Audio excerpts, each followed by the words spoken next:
Hello, everyone, and welcome to today's episode. I am here with Suzi Zobrist, and Suzi is a sacred pelvic care specialist and ceremonial body worker. She guides women to their own divinity and healing. Thank you so much for being here with me today. Oh, it's such an honor to be with you again, Sarah. I'm so excited for this conversation. I feel like you've been up to some really cool stuff since we last connected.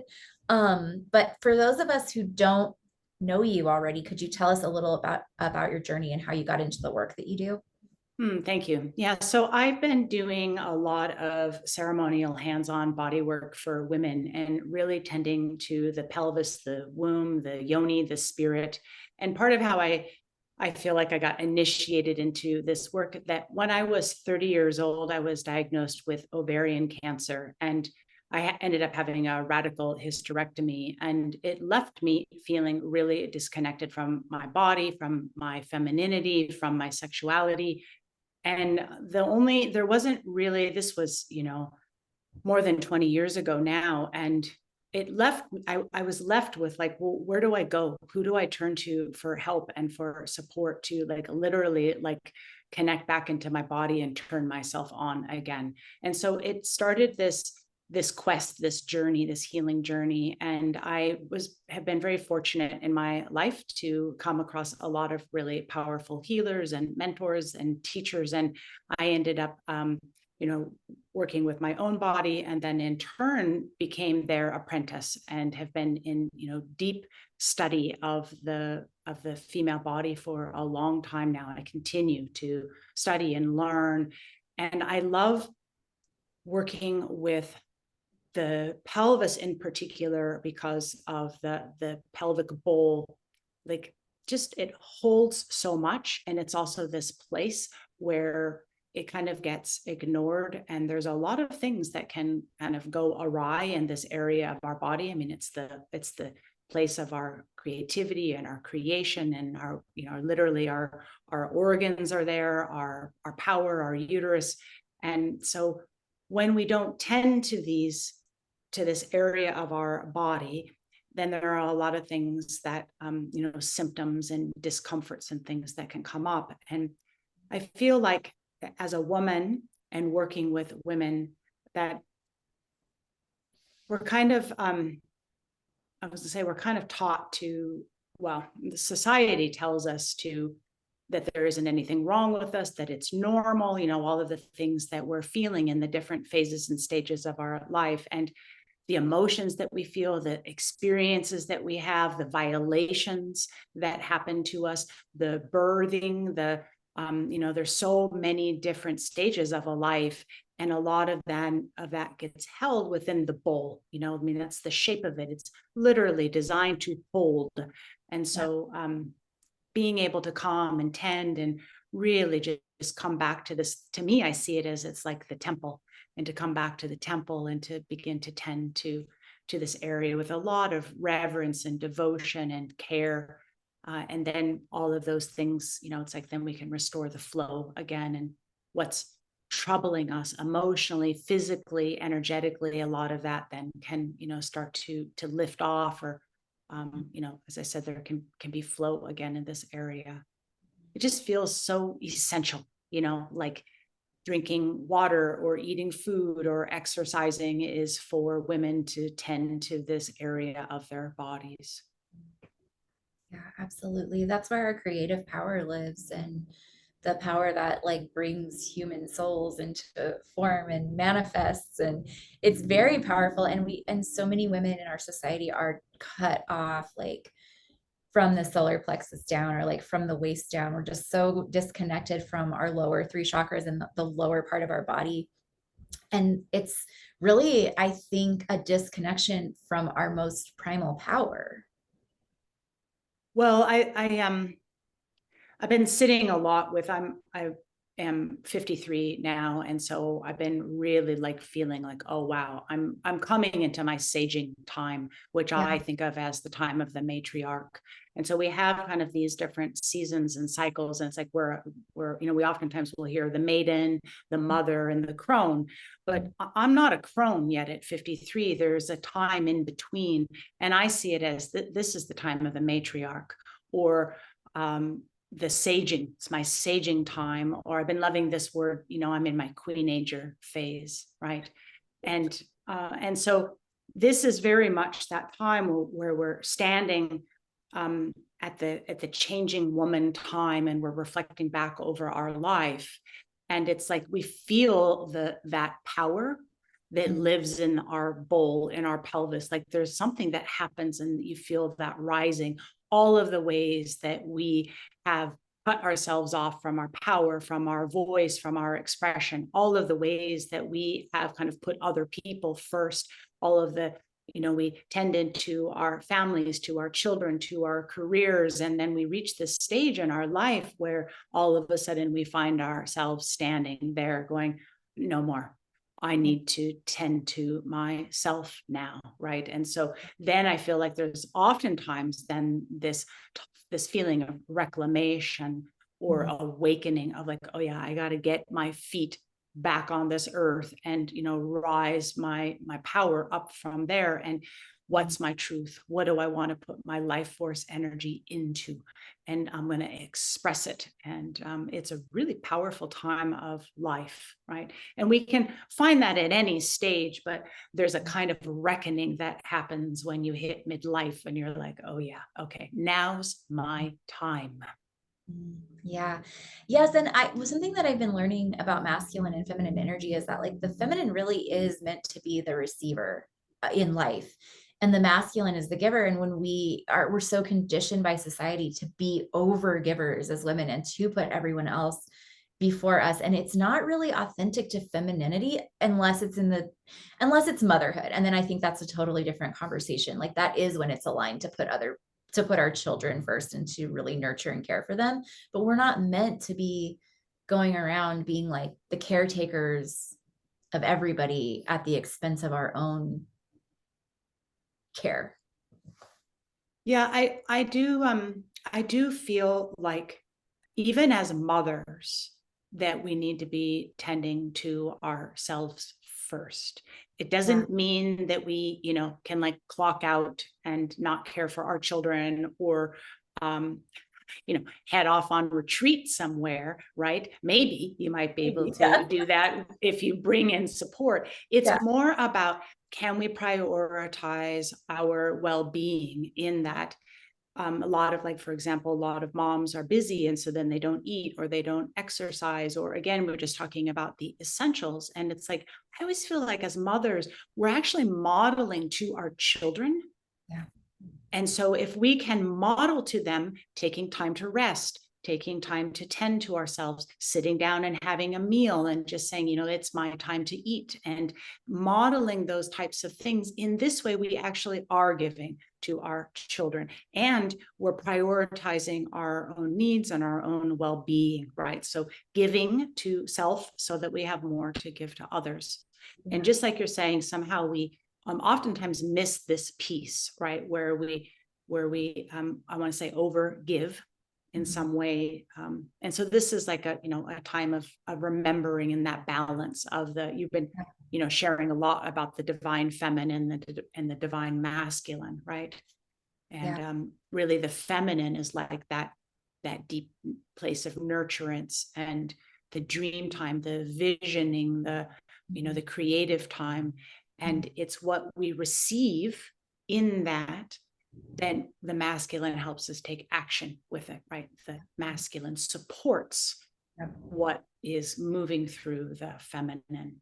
Yeah. Yeah, that's so beautiful. That's so well put.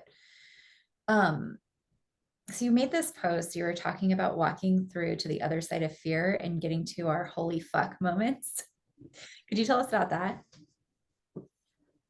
Oh my God. It's like, in life, when you feel like that deep calling that you need to make a change or this is what I'm talking about. Like you're standing like on the edge of something and you're feeling that deep calling inside of yourself and you know what it is that you need to do, right? I really believe that we know. And so there's a moment then where this is kind of what I think about. It's like the reckoning. It's like, we just need to say yes. Like we feel the yes inside of us and we can so easily lay out all the reasons why we can't. and all of the excuses. And really we come down to, it's like, I'm afraid, and oftentimes, I work with a lot of women. We do some deep, deep, powerful work together. And oftentimes, before they come, I do, day-long, multi-day long ceremonial body work experiences here at my home temple. And oftentimes before they come, or before they even say yes, they say, I'm afraid. Mm-hmm. And part of the fear is like, well, what's going to come up? Will I be able to handle my emotions? Mm-hmm. And how am I going to be on the other side of it? Mm-hmm. And how do I integrate, right? And so these are, I think, oftentimes the things that will hold us back, that will keep us from saying, hell yes, I'm in, right? Mm-hmm. And I always feel like, well, especially when I'm working with women, is we always go at your pace, right? So there's always time for your body to integrate, for your nervous system to regulate. There's no rush here. It's really about listening to your own inner rhythm. Yeah. And I find in my life, I'm kind of a go all in type of person. Yeah. And so this is where, I come up against these moments all of the time. I'm about ready to do another big holy fuck moment, knowing that I'm going to be completely transformed on the other end. And can I just surrender to it and trust? And, I really believe deeply in my spirit's journey, and that I am being led, that I am being guided. And can I listen? And when those, we could say, the signs are there, can I just move towards them? Yeah. And, I'm about ready to spend a month in the jungles of Peru. And I've been also, like, what I've been saying in my life is the goddess has been calling me.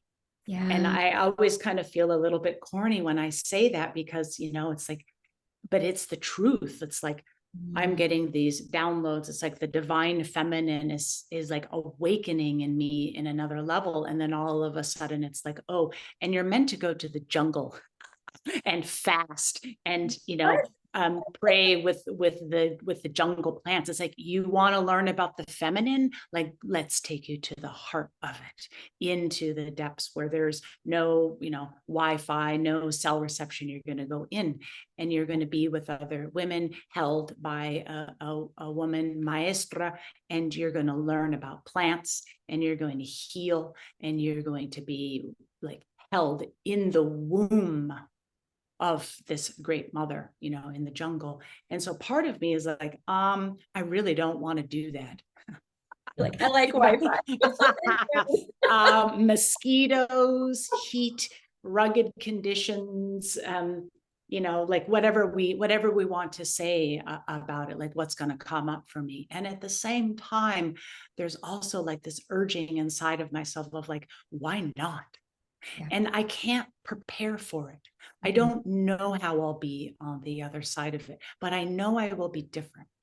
Yeah. And this is always, what I say, with the women that I work with, is that I trust that the work we do together, it will nourish you and support you. And yes, you will be different on the other side. And I embrace that, right? And those are the holy fuck moments, because going in, oh man, like there's going to be moments where we have to feel the grit. Like, transformation is not all rainbows and unicorns. I don't care what anyone says. It's like you're on your knees. It's like lots of snot and tears. And you're like, I always kind of just see myself like on my knees in the dirt, with my hands in the earth, just like, oh, yeah, and then on the other side of it, that's the uprising where you're like, oh yes, I remember who I am. Mm-hmm. This is my true nature. This is my power, right? And then you walk with it in a new way. So powerful. Oh, it's incredible. I've been terrifying. Yeah, I've been in like so much discomfort this entire year. Since February, I decided to just go all in. And I've been coaching before, like a little bit here and there. I've run some group programs, but I was very like half in and mostly focused on my other business. And in February, I decided to just go all in, but it's like, I have not been comfortable once this entire year. It's just like, as soon as I do something to where it doesn't terrify me anymore, I take the next step and I'm doing a new thing that terrifies me until it doesn't terrify me anymore. So it's just like, hang on tight. Here we go. But you're right. You just have to like surrender to it. Yeah. Well, sometimes I think, our mind wants to know, well, what's going to happen? Yeah. And, what are we doing here? And I always, for some reason in my mind, I always see myself like walking on a trail in the woods. And that's like my trail of life. Yeah. And I see myself walking on that trail. And it's like, well, I can only see so far ahead of me on the trail. I don't really know what's coming, especially if I've never walked it before. Yeah. If I have walked it before, there's some familiarity, right? And we do have tools. We are resourced in our lives. It's like we're not young children anymore. And so we have a lot more skill to navigate along that trail of life.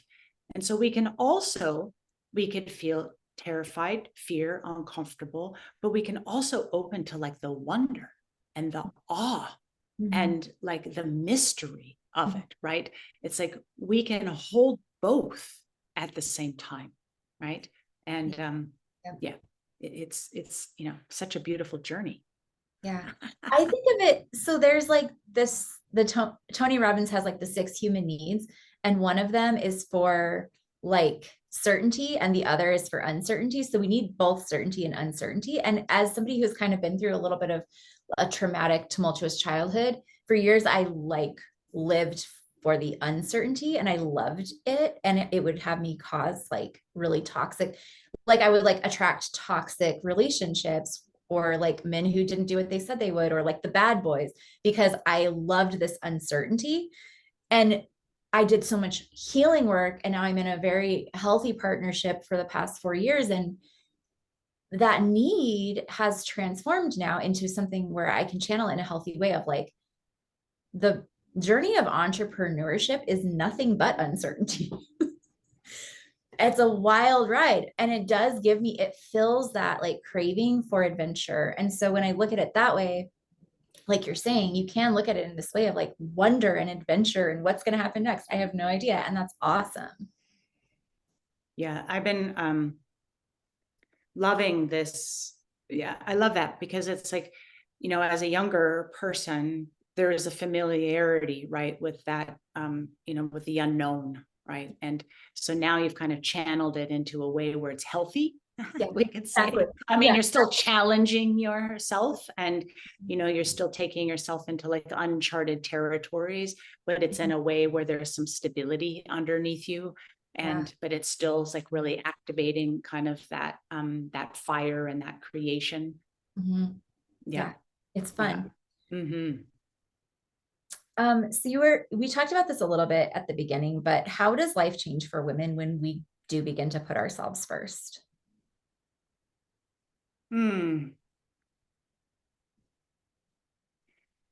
Well, putting ourselves first, I feel like this is a really important this is an important journey here for us to, it's like I kind of see it as a deep remembering that we matter, that we're worthy, and to be able to actually prioritize our own health and healing or whatever it is that's sparking your interest.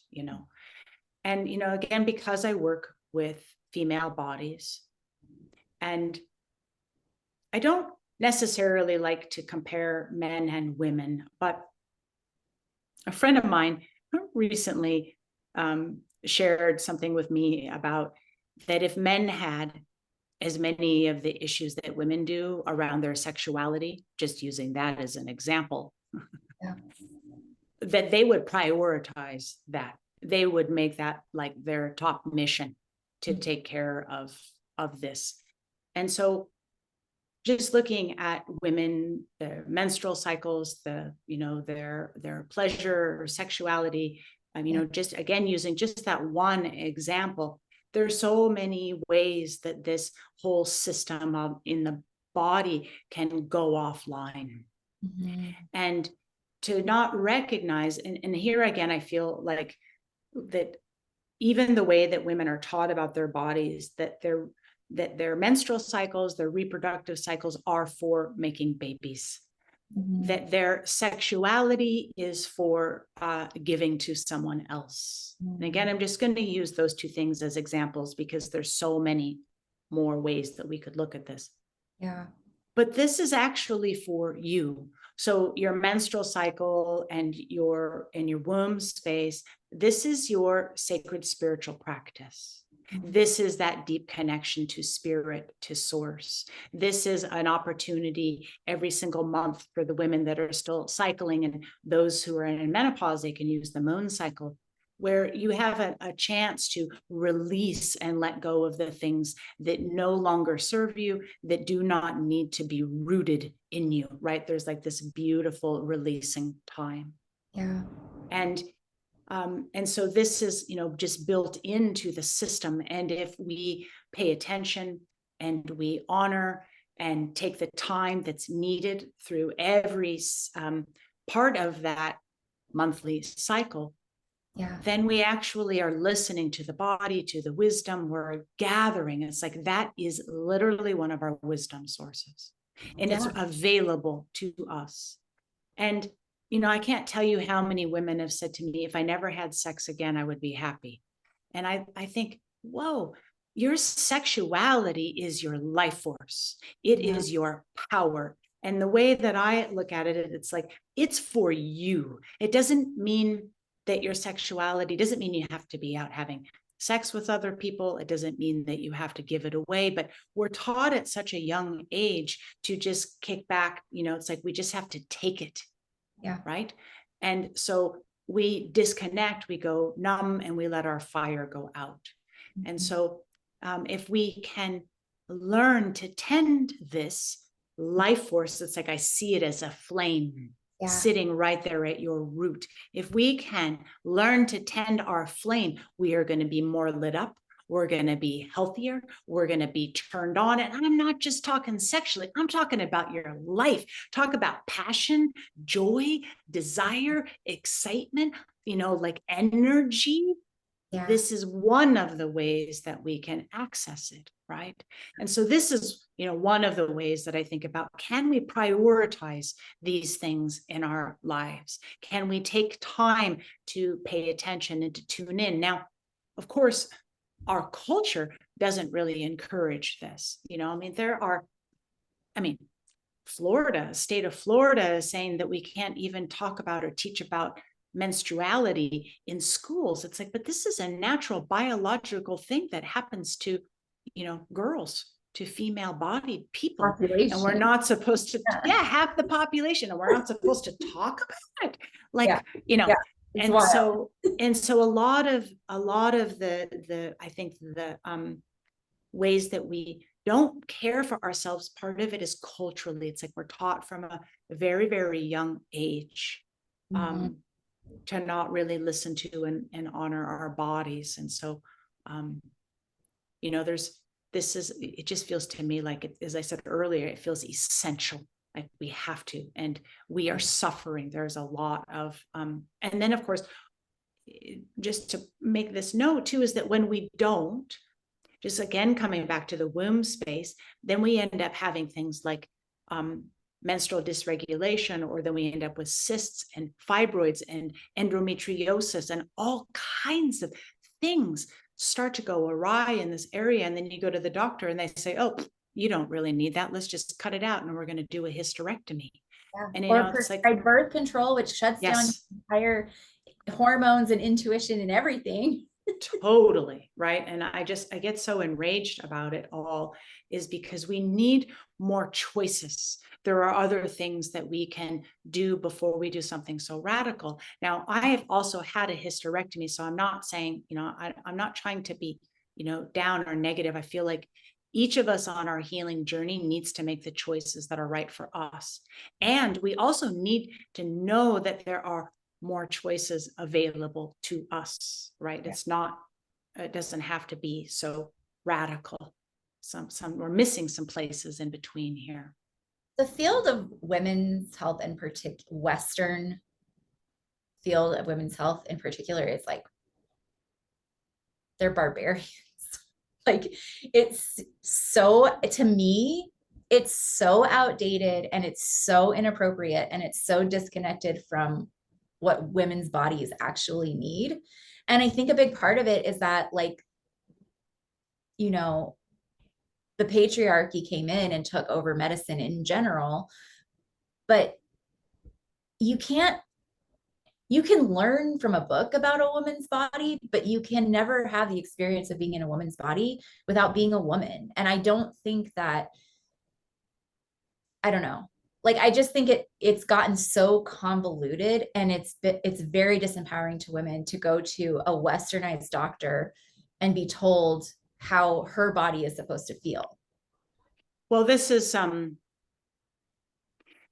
where what I was thinking about the other day, you know, again, coming back to like hysterectomy. And it's like, how many women have been told, oh, well, you're not going to have children anymore, so you don't need your uterus. Let's just remove it. And so then, but are they telling men that they're not having children anymore and they don't need their testicles? And so let's remove them. I'm not trying to be radical here. I'm just, you know, showing that there's a real discrepancy between women's health and men's health. And it's just, you know, we just are, I'm remembering that women's healing in the hands of women, right? And this is really like, I think of the role of the midwife, for example. I just think back like in our ancestry, the you know, even the word witch has been turned to mean evil and bad. But really what a witch is in its original form is that it's a wise woman, a healer.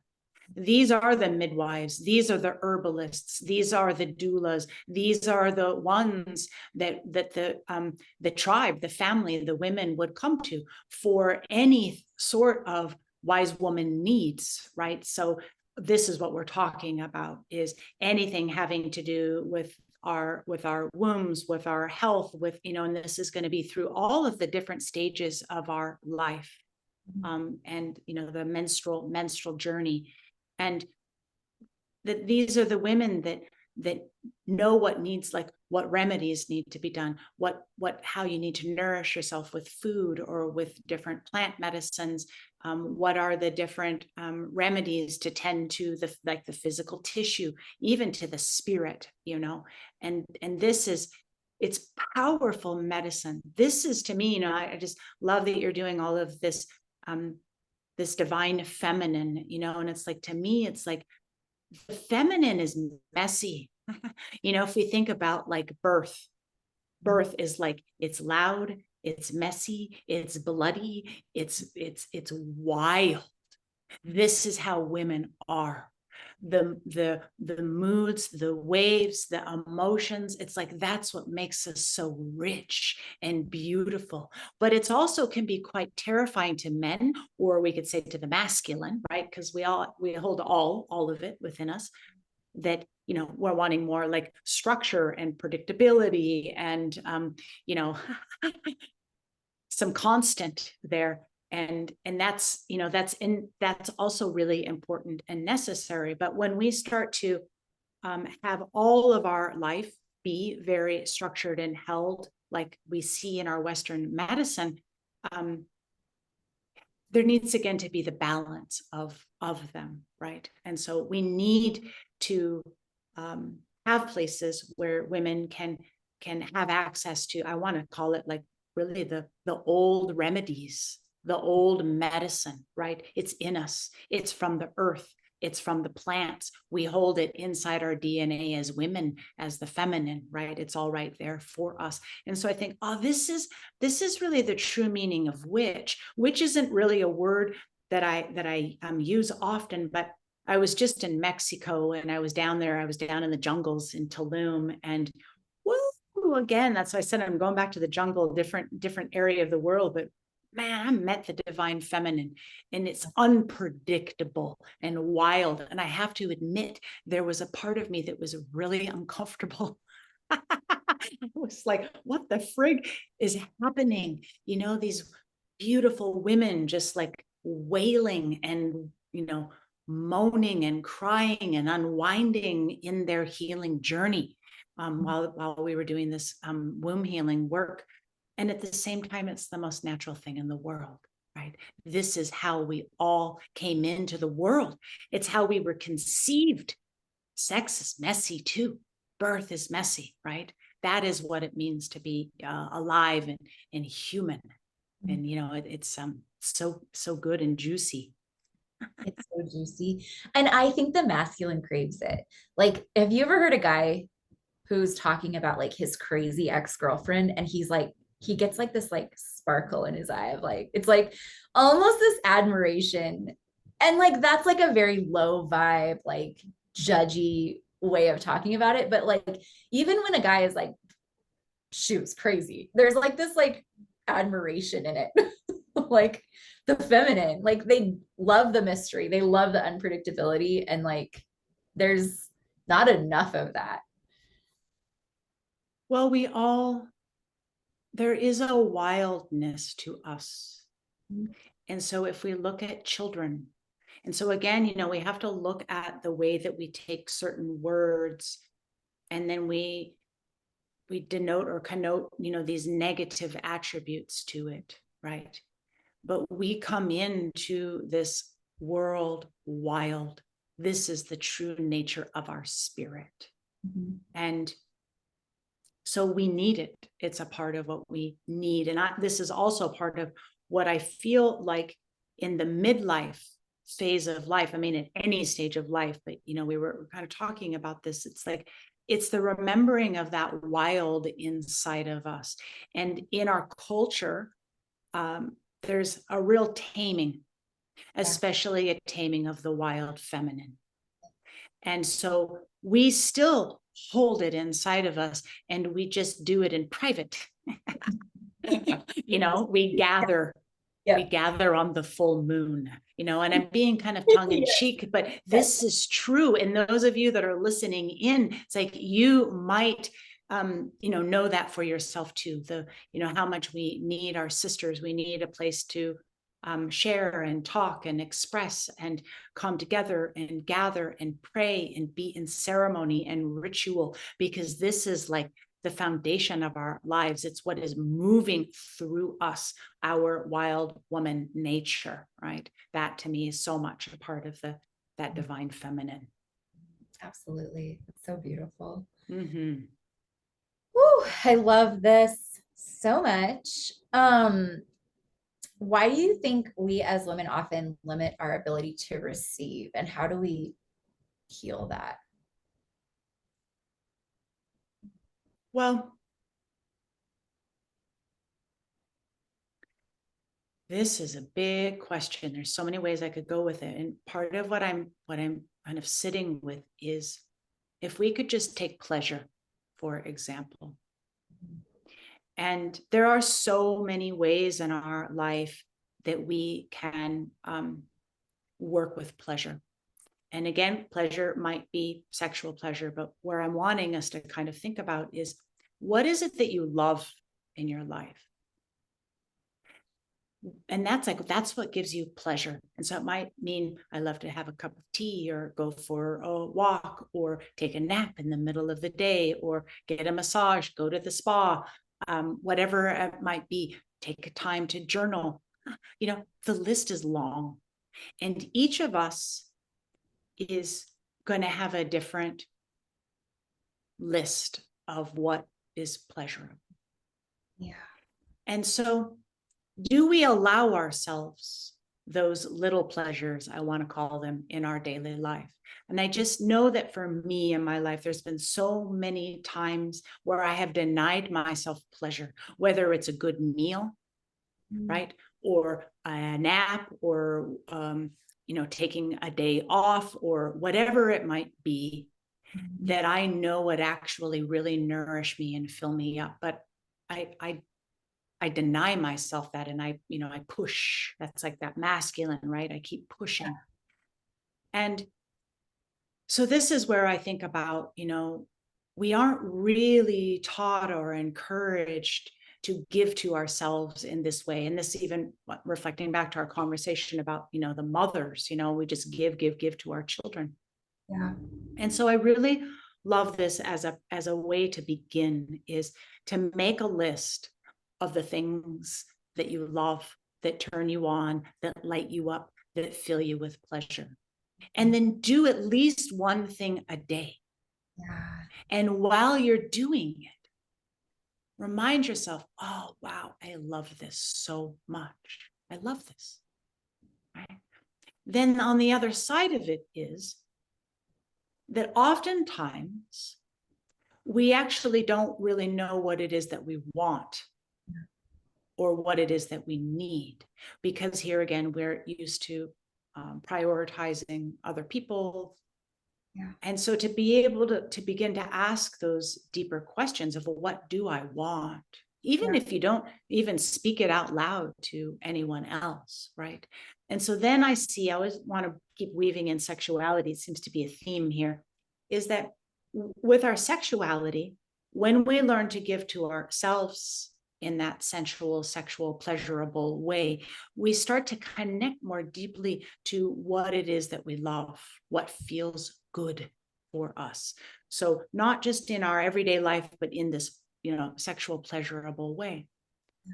When we connect to that, we can then begin to ask for what we need in this regard as well, right? Mm-hmm.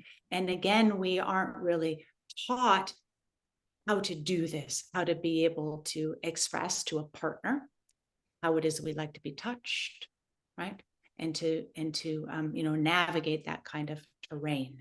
And so I feel like that, here's two places that we can, begin to explore. And I think the basics of it is that we haven't been taught to do it.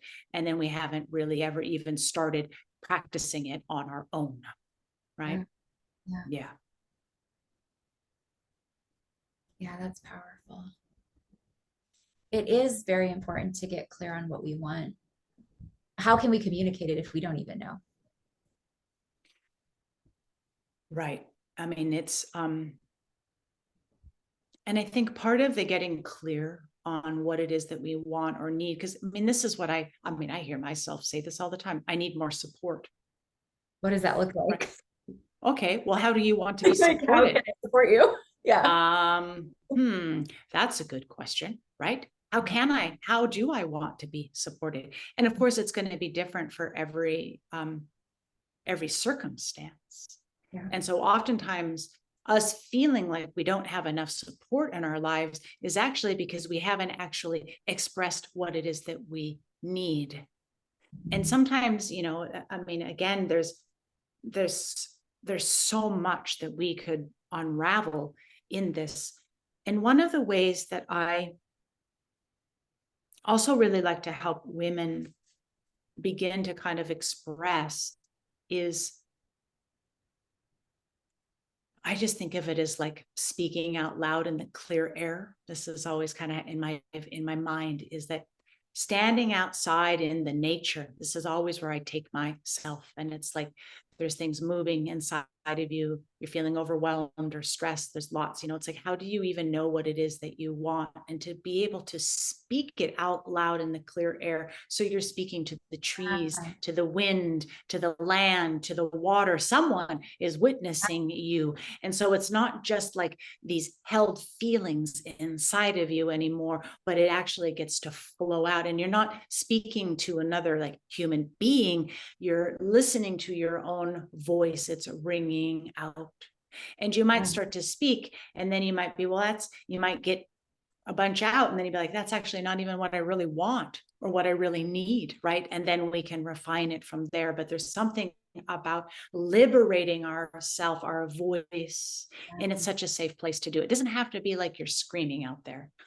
It can be a whisper, right? But to actually put words to it. And then we can, if it's a conversation that needs to be had with someone else, then we've already had like a practice run. Totally. That's brilliant. Like activating your throat chakra. Yes. Which is so powerful. Well, this again is the it's the feminine and the masculine, right? So it's like the feminine is speaking to you. It's communicating what, you know, what your needs are, what your desires are, what your dreams are, what the visions are. And then, you know, take yourself outside. And then here's the action, is the speaking of it out, right? And we could, maybe it's even the bridge right there. Right there, that voice is the bridge, because then once you speak it, then it's like, ah, now I'm taking action. And from that action is another action, right? And then that's, yeah, it's just, you know, little ways to start to make some changes in our lives so that we can, you know, be in our truth and have our voice be heard, and we know what we need and want. We can live, you know, live our pleasures, if you will. Yeah, exactly. Oh my goodness, this is always so good.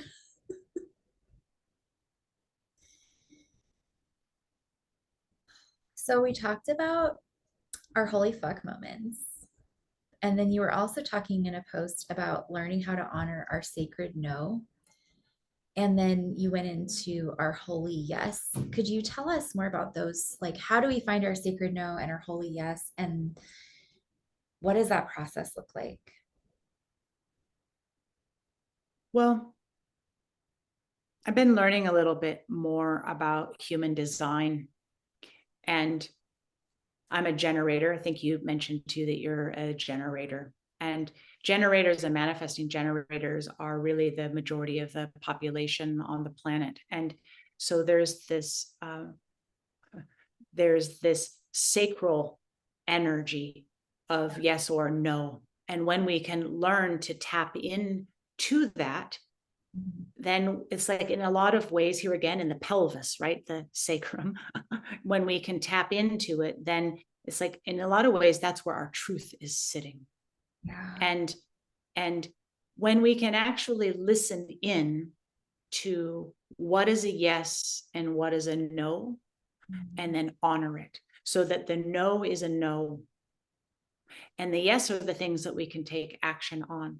Now in human design, there are other designs that aren't sacral driven, but I truly believe that all of us have the ability to really hone into our no's and our yeses. Mhm. Now, the beautiful thing about a no is that maybe whatever is coming up that feels like a no to you, it might not all of it might not be a no, just Mhm. certain parts of it. So Mhm. what parts of whatever is a no for you, what parts of it feel like a yes or a maybe? Mhm. And what parts of it are like, hell no, there's no way I'm doing that, right? And so then we can start, so instead of it being so black and white, yes, no, we can also kind of start to, I want to say, craft, you know, Yeah. and this to me is so much about, this is a lot to do with like consent work as well. I do a lot of consent work with the women because we are in relationship. We are doing deep healing work where I'm oftentimes, going to be like doing hands-on ceremonial body work on them. So I want to really be clear about what's a yes and what's a no. And when things are a no, what part of it is a no? And we can apply this to any part in our life. And again, some things might just be an absolute flat out no. And others might be no to this part, but if it was more like this, then I would be a yes, or I might at least be open to it. Mhm. So I feel like the kind of that first piece is, especially when we're, um, up against something, is we need more time. Yeah. And oftentimes, with the body work that I do, the body, I really see that the body really, like, you inside of you, Yeah. but the answer might be, I don't know. Mhm. And I don't know means you do know, you just need more time. Yeah. So can we allow ourselves more time Yeah. to listen Mhm. so that we can really come to the heart of it, to the truth of what it is? And I think sometimes, again, we live in such a rushed life, rushed culture, that Mhm. sometimes we're expected to answer something right away, but we can also say, can I think about it? Can I have a few days to think about it? And then you can, instead of having the pressure, you have spaciousness. I just feel like we just need more spaciousness in our lives. And then you can really feel in to what is the best next right step for you. And then You need time. So for me, like being a recovering people pleaser, sometimes I know it's a no, but I need time to get up the nerve to and find a gracious way to say no. Like I know, but I'm like, I need a minute. I need to think about this, because what I really need to think about is like, okay, it's okay to say no, like talk myself through it and like come up with a response that's also gracious to, thank you for considering me, but no. So that's a thing. yes. Well, we're oftentimes taught to be the good girl in this culture, right? Yep. And this, I think about this like from the time that we're children, right? It's like we're told to eat all of the food on our plate, even though we're not hungry anymore, or we're told to go to bed even when we're not tired, and we're told to allow, people, family relations to hug us even if we don't want to be touched. And so we're taught so many ways from a very young age to be accommodating, that our no doesn't really matter, Yeah. that we have to say yes. And I feel that in myself, like, woo, man, I feel my good girl wanting to please and do everything right. I've been really up against that in my life right now. And so there's a fierceness in me. This is like I'm feeling a lot of no in me right now. And I agree with you 100%. It's like, and sometimes I can't say it. Sometimes I feel it and I'm like, I just need a little bit of time to like work it out what I'm going to say so that I can stand in my truth and say, actually, thank you so much, but that doesn't work for me. Yeah. Yeah, It's hard. it is. It's so hard. Yeah. And so, But again, we can start in little ways.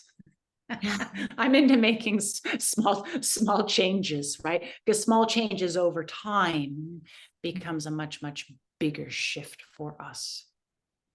I read somewhere about generators that because we go all in with things, if we say yes to the wrong thing, sometimes we'll go down that path for like 2 years because we said yes and we committed ourselves and we got all of our powerful sacral energy behind it and we're just going. And then, then there's that moment of looking back and like, did I kind of know in the moment that this wasn't the right thing? Yeah. And I said yes anyway. And look, here I am 2 years later, you know? Well, and this is too with the generators, is that, the emotion, right, is frustration or satisfaction. And so when we start to feel frustration, then we know we're out of alignment, right? And if we're feeling satisfied, then we're in good flow. And of course, the different designs have different emotions associated with them, but you and I know generator quite well, right? And so, again, it's like that deep inner listening, that when we know something isn't right, then we need to listen and make a change. And I see this too with our physical body. It's like, again, if we're having symptoms, if something's happening in the body, I go, the body is communicating something. Something's not right here. It's asking to be tended to. Yeah. And oftentimes we wait too long. And so the symptoms get bigger and it becomes, really, really, it can become massive. Yeah. And so if we can really like honor and take that time and listen, again, it's not easy to do, especially because we really aren't taught how to do that, but we can start today, right? We can start with listening, as you're saying, honoring the no's, the yeses, the our voice, our truth. There's so many ways that we can begin to listen more deeply to our own needs again. And Yeah. I mean, this is like spirituality 101, but like when we fill ourselves up first, we are more of a gift to everyone around us. Like we do become an overflow of energy, and then it really does benefit everybody. I was having this conversation with myself this week. Feeling, I'm getting ready to go on a trip, and just the way that sometimes we can kind of pile on a lot of stuff. And I had this conversation with myself, and I was like, you know what? You're the only one that's doing this to yourself. You get to decide. Mhm. You get to make your own schedule, right? And why do we do that to ourselves? Pile it on, get all stressed out, and all the things. And it's like, I'm in charge of my own life here. Like, take a look, cut some things out, say no to some things, rearrange, whatever it needs to be, right? So I'm just, all of you that are listening in, I'm just giving you free permission. It's like, let's change it up. We don't have to do our lives at such a high clip with so much pressure, right? We can give ourselves a break, do less. And then this is then allows for, that's that feminine flow, right? Then we can be in that place of more enjoyment and more ease and more satisfaction, or whatever word you might use, right? And so anytime something feels out of alignment, we're feeling stressed, we've got bodily symptoms, it's like, I say, whoop, something Yeah, needs to be tended to. yeah, exactly. It's the symptoms are there for a reason. Our bodies are always communicating with us. It's just if we're willing to listen or not. Yeah, definitely. Yeah.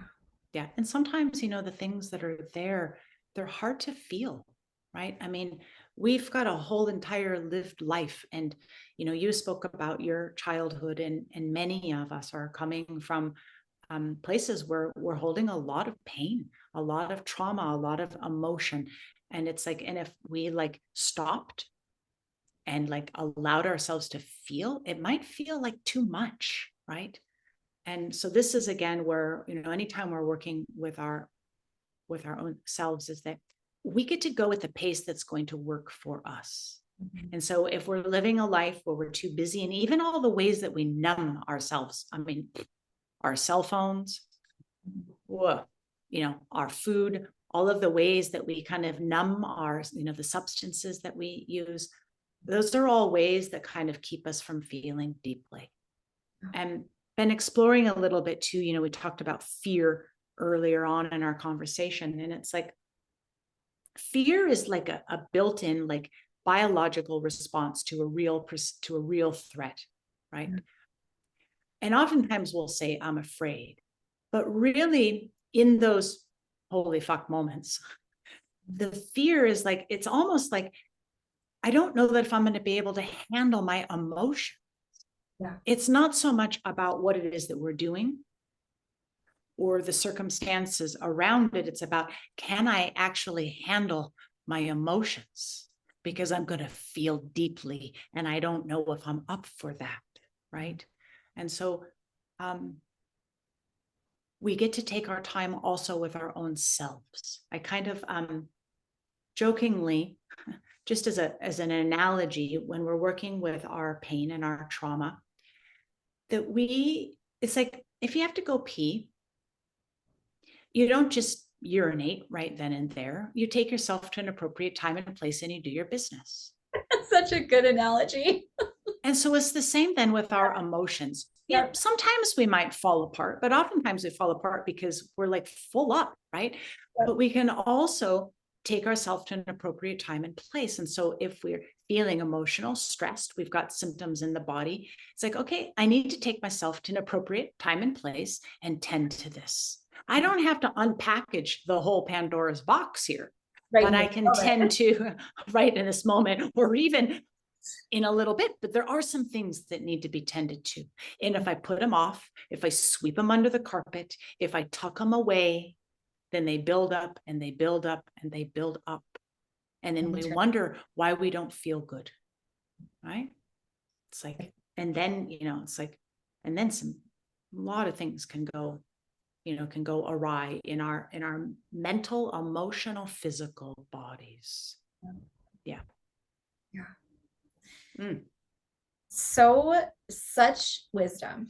Mm, I so rich. love I just you. love, I'm like a body geek. I just love. I know. And I feel like this is the direction that like the spiritual community is heading, is really addressing the body. And I think for so many years we were all up here and just as a collective, and it's that was powerful. And I'm thankful for the mindset work and the shifts and everything. But to really heal, we do have to address things at the level of the body. And I think a lot of people are um, exploring the realm of like somatics and healing just at this really deep level and going within ourselves for answers instead of looking outside.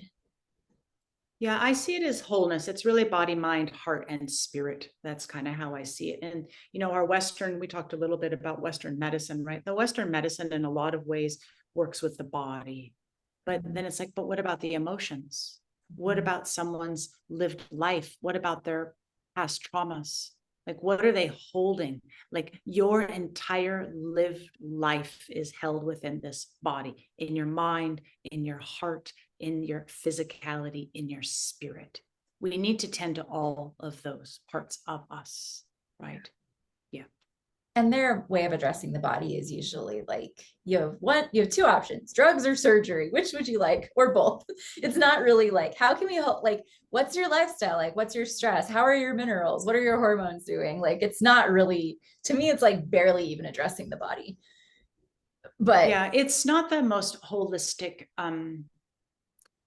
medical system, but in an emergency, absolutely. man, woo, saves That, lives, right? yeah, But we are absolutely. missing some pieces here about, yes, like, someone comes in and they're having symptoms instead of being prescribed a medication. It's like, well, what's happened to them in their life that is, it's more than just let's tend to the symptoms of the body. We need to also look at, well, why is the body putting out this message? Right. And we need to look at that too.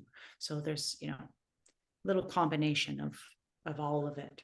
So yeah. Exactly. Yeah. Thank you so much. So, can you tell us how we can find you and plug into your work?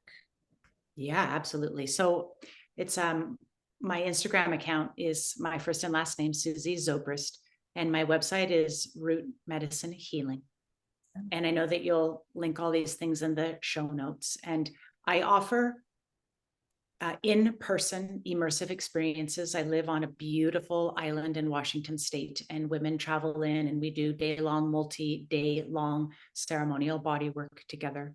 I also have online offerings. I have a beautiful sister council that I'm calling Reunion, where the women will be gathering in the autumn time to come together in sisterhood and just talk about being in this feminine body. And then I also have a beautiful spiritual mentorship called Matriarch, which is really for the midlife woman. It's just, helping her through this beautiful rites of passage, which is, into perimenopause, menopause, post-menopause time. I just really wanted to bring an offering for women that are in I told my friends, like, I just really kind of wanted to hang out with some women my age as well. Yeah, that's amazing. And I think that that is we do have such a need for that, to like honor our life transitions. Like, there's not a whole lot of resources that help women transition, like from maiden to mother, or like you said, from like mother to matriarch, and then it maybe, and then possibly in the future into like the crone, whatever that phase comes in. So I think that your work is beautiful. I love talking to you. I'm always so inspired. And yeah, everyone go follow her. She's awesome. Yeah, thank you so much. I just have been celebrating you and everything that you are doing in your life right now too. Continuing to cheer you on and follow you. And this is the sisterhood, right? Is that we recognize one another. Each of us has different gifts, different strengths, right? And to really then support one another and cheer one another on. And we also need one another. Like, all of us here, it's like, I have deep mentorship in my life. I need women supporting me on my journey. And I also am supporting women on their journey. This, to me, is how we heal. This is how we heal the feminine.